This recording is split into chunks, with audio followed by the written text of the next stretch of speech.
Yeah. Many Kenyans know you way from public service. Even me myself, I knew you from public service. So the first question will be, you've touted yourself as a top technocrat and a civil servant.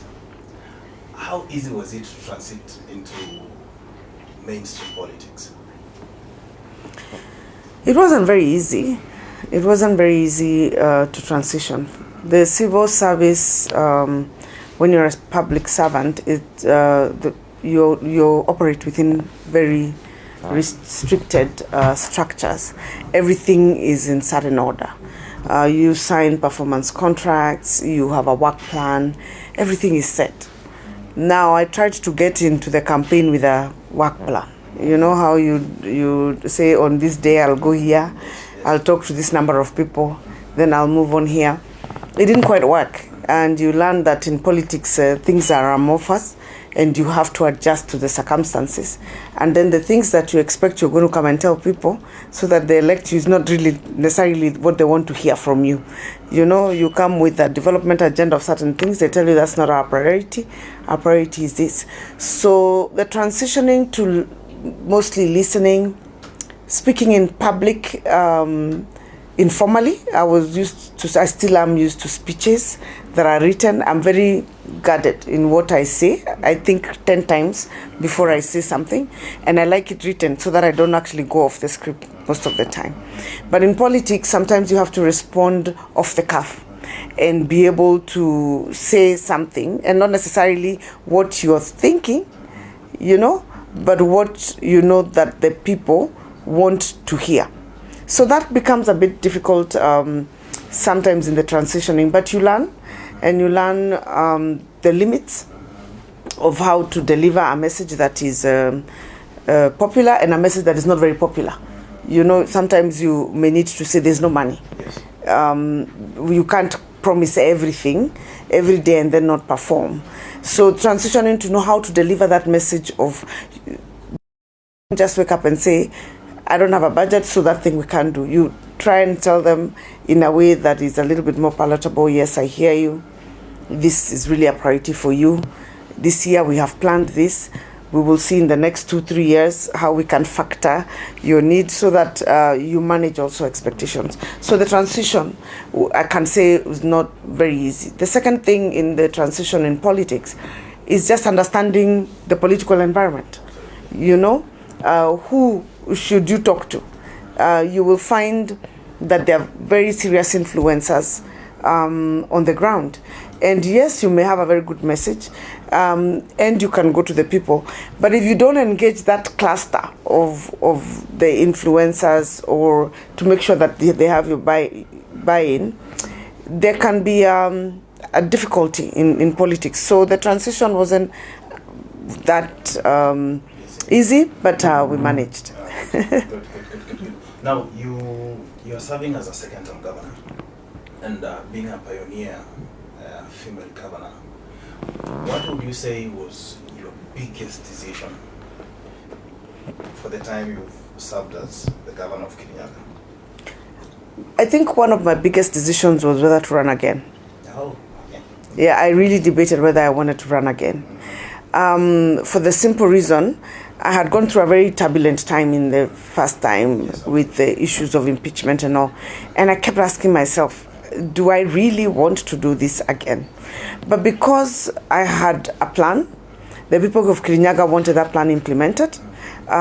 We have a blueprint for 15 years. We've done 5 years, now 6. We have another 9 years to go. I knew that if I left it halfway, it will jeopardize the implementation of that plan. And so I made a difficult decision of saying, let me give it another shot and work hard to win so that we can be able to finish that which we promised the Kirinyaga people. And I don't regret the decision at all. But at the time, it was not a very easy decision. The other decision in terms of policies and priorities, as I've said, I made a decision to build the level 5 hospital because our hospital was of very many years ago. It was dilapidated and very old, and we don't have that much resources. Kirinyaga was receiving then 4.2 billion, and we had less than about 800 for development, 800 million. We're not like other counties that receive 10, 15, 12 billion shillings. This year now we are receiving about 5.2, and we have about 1.2 for development, 4 billion being recurrent. So you can see it's very little window to do much. But now to split that, the decision on how to split the money to make sure that your priorities are being implemented, and managing expectations for both the public, the county assembly, making sure that everyone is on one side. It's not easy, but you just put our efforts together, said we are going to build this hospital, and we'll build 2 other level 4s, and we'll equip them, and we'll do the 16 markets, and then now work on where do you get the resources to do that. So we made sure that we supplemented fundraise from development partners, added support from National for other projects, and made sure that our key projects were financed from our budget.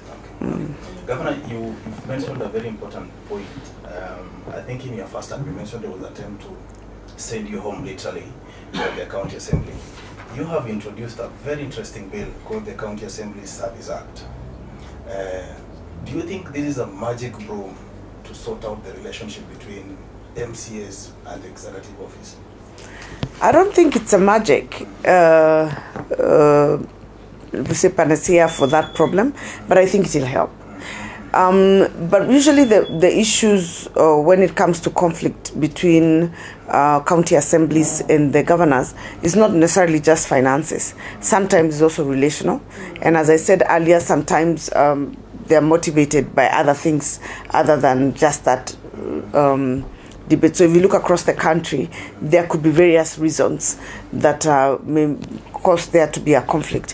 What is important is for someone to understand how to engage the county assemblies, and also work very hard to ensure you have progressive members of the county assembly elected. In my first term, I did not make any effort at all to participate in the election of the county assemblies, and maybe that's why I got some problems with them in the middle of my term. But this time round, I was actively participating in ensuring that I am campaigning for candidates that I know will work for the county, come from my party, are committed, and we have the same vision. I was very aggressive about that campaign, and that helps build also the relationship, so that now it's easier if there are disputes to be able to resolve them. So the relationship, yes, on the financial autonomy of the county assembly, that is a good thing. It will resolve any unnecessary constraints between the executive and the assembly, because the money is predetermined and they get their money straight, and there is no back and forth between us and them. And then beyond that, there can be other potential conflict areas, and those are usually dealt with by how you relate with them and how you engage and how often. Yeah. Now, Governor, you've served in different capacities, of course. Everyone remembers you when you are Treasury, and groundbreaking initiatives, Huduma number, Huduma Center, so to say, credited to you. How was it working under President, of course, Kibaki, and planning and implementing long-term projects at that time? You may not know, but when I was advisor in the office of President Kibaki, is when we introduced performance contracting. In fact, I was seconded from the World Bank to be an advisor in President Kibaki's government in the office of the President under the Public Service Reform Department, to actually bring reforms to the public service. So one of the reforms that we brought in is performance contracting. Maybe that is why I take it as seriously as it is now. It was quite interesting to work under President Kibaki. He was very focused, spoke very little. I worked with the PS reforms, and we were in OP, and the head of public service then was Muthaura. And he delegated quite a bit, but he was very clear about his vision, very much like our current president, very, very focused, razor focused on on where it is he wants the country to go. And he did not allow himself to be distracted at all. So, in fact, that is one similarity I find between our current president, President William Ruto and President Kibaki. There is a focus on where they want the country to go, and their focus on changing the conversation to the economy and revamping the economy and discussing on international matters, things that affect the country. The only difference is that our president is engaging more with the public, more with the people. President Kibaki was a bit more laid back in his engagement. Very minimal interaction with the public, and very minimal public rallies. But their focus, and there is a focus on where they were taking the country, is very similar. Now, you've mentioned that Kirinyaga, your annual budget actually this year, you've mentioned that it's 5.2 billion versus the huge wish list you would want to implement as a government. How do you bridge this gap? I don't quite say bridge the gap. What we do is we set priorities. Okay. And we say, what is it that must be done? What is it that has the greatest impact to the people? It's very simple to prioritize in a county like mine. We are blessed. We're a rural county, but we are mostly focusing on agriculture, and we are blessed with good soils, good weather. Most of our people accept farming. We are moving towards urbanization a little bit. So, in fact, if you look at our assessments, in the last 5 years, we've been improving. I think latest we were ranked amongst the wealthiest counties, so to speak. If you look at just what we do, it's very easy to prioritize what it is my priority should be. If you look at production of rice, right now in the Moya irrigation scheme, we have about 25,000 acres under irrigation. We are increasing that with another 15,000 acres to bring it to about 40, producing about 110,000 metric tons of rice, and with that the income that goes then to the rice farmers is about 8.2 billion shillings. So you can see there's money that's circulating in Kirinyaga. If you go to coffee, we are producing about 38,000 metric tons. We are number 2 in the country. Kiambu produces about 42,000 metric tons, but the size of Kiambu is like almost 4 times the size of Kirinyaga. Kirinyaga is fairly small. We are 1480 square kilometers. Kiambu is probably 5 times that. If you look at our population, about 600,000 people, Kiambu is at 2.2 million. So when I show you a gap of coffee production of only 4,000 metric tons, that tells you that our productivity is very high. Income for farmers from coffee in the past year was about 17 billion shillings. So if you look at those numbers, you will see why I answer the question. You're not seeing people in the streets.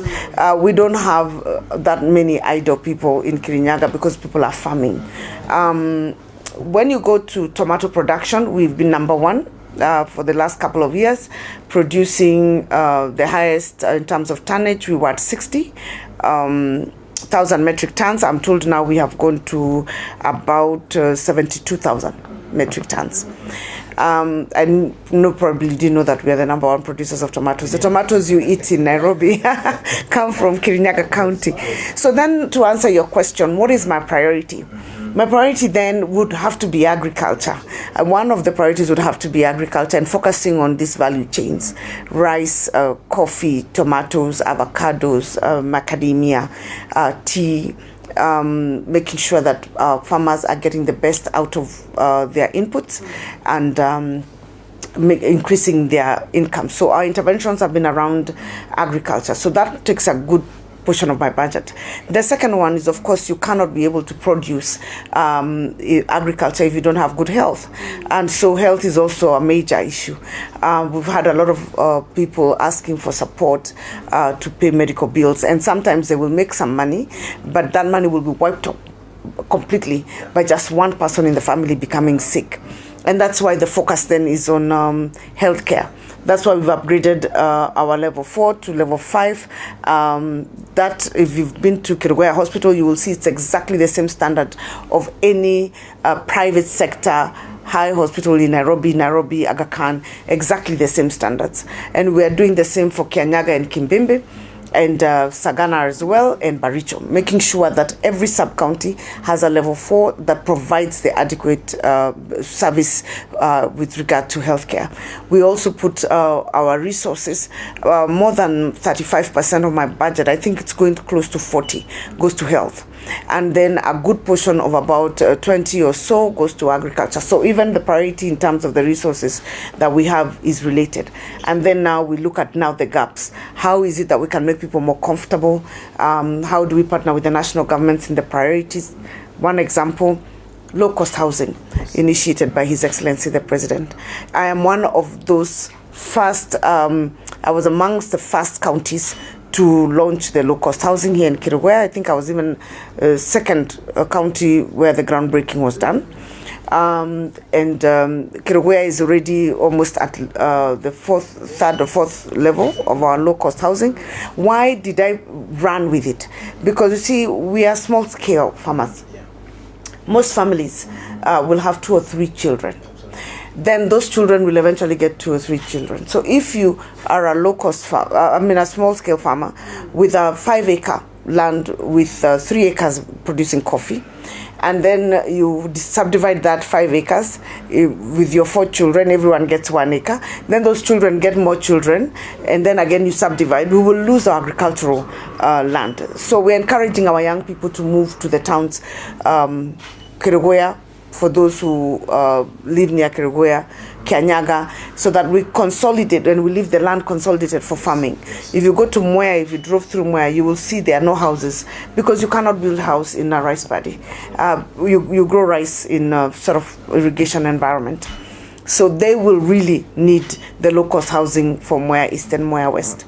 And we hope that in partnering with the national government in these initiatives, we'll be able to preserve our land for agricultural production because that's a priority of our people. Yeah.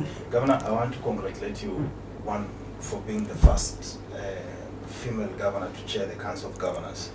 Then the question will be, how does it feel in a male-dominated council? Of course, with a country that is still struggling patriarchy, how does it feel on a day-to-day to run one of the biggest entities in the country? I wouldn't say I think about it in that way. I think once you become a governor, you see yourself as one amongst equals. And luckily for us at the council, the issue of gender really doesn't apply. They didn't elect me because I was a woman. They elected me because I was competent. And I think that is the same thing even when you're a governor. Yes, you're a woman candidate, but people will not just elect you because you're a woman. They will elect you if you're competent to be a governor. And the standards have been set high. You can see not just amongst women governors, but across the country, even amongst male governors. So every county will be looking and comparing with other counties and saying, we have seen this happening in this county. We have seen this development happening in this county. Is this person able? Before they even start saying whether you're a woman or a man. So I would say it's been a challenging and good experience. Balancing the act, I think the biggest challenge for us in the council is that it has got both sides of the political divide. Almost 50-50, but now Kenya Kwanza is a bit with a little bit more, but generally our decisions are by consensus. So trying to keep the focus on devolution matters, because the council's mandate is to push for devolution matters, and the balance between that and ensuring that we all of us keep focus and as much as possible dissipate any tensions that may come because of political affiliation has been an interesting task. Amazing. Yeah, let me say that. Amazing. Yeah. Then of course, as the chair, you are the custodian, the keeper, the protector of the whole devolution outfit. Now, last week, if I remember well, the president said that currently the national government does not owe counties money. In that respect, do you think this government, especially President William Ruto, is a true champion of devolution? I think so. I believe that the president is committed to devolution.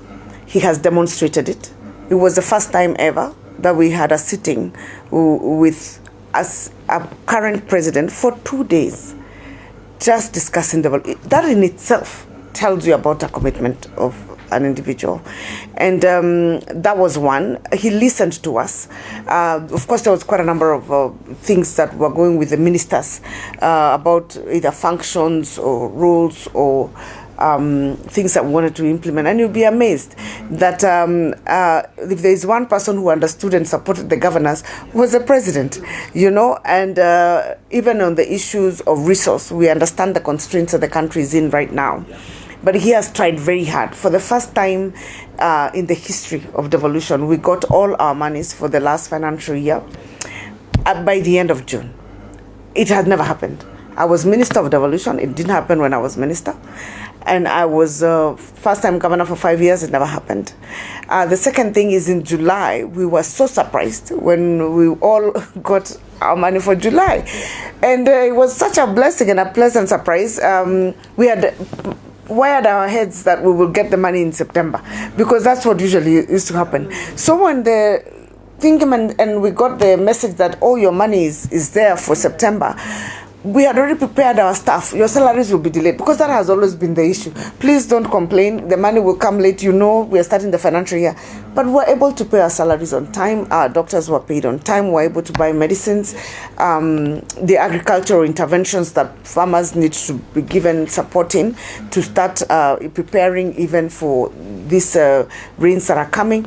We were on time, and we're progressing well. In August, the money has been delayed a little bit because some counties got and others didn't get. We have been told mostly it's because they have huge balances that maybe some counties were holding, but we have challenges. We've had challenges with control of budget, clearing some of the payments from counties, which we are trying to address so that counties are able to get their monthly on. Just today, we've gotten a second tranche for the August, so the money is reducing. Yeah. Maybe a cut. Yeah, sure. My nose is running. Somebody switch off. Yeah, Yeah, I have this.